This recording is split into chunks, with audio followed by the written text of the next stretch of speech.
I'm working on my wife's 2017 Chevy Volt again. So it's going to be the same process for many GM vehicles, but we're going to be swapping out the USB port plug right here, also that has the 3.5 millimeter port.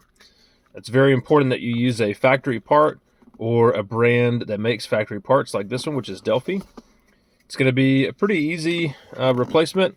You do need a right angle pick. I'll show you that, and I'll put in the link in the description where you can get one. Pretty much we're going to be depressing these white tabs. So we have one on top and one on bottom. You can see they move up and down. When they're in the out position, they hold the switch in. So you want to depress them and pull the switch forward. You can line up your little pick with the new part to kind of see how you're going to get it in there. I'm going to remove this little piece of rubber just to give myself a tiny bit of extra room. We're going to go in from the bottom here first.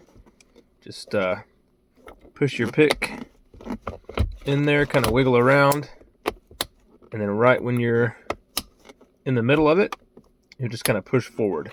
Don't push too far because we still have to release the top. So we'll do the same thing there. Push the pick in and pull forward. Once we've done that, we can pull this thing out and get to the two plugs behind it. Here are the two plugs.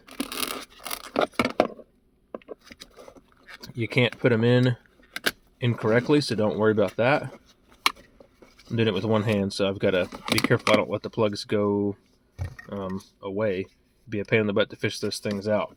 So then all you're going to do is just plug them back in and install your plug back in its little receptacle. I'm going to do this off camera so I don't lose those plugs in the dash.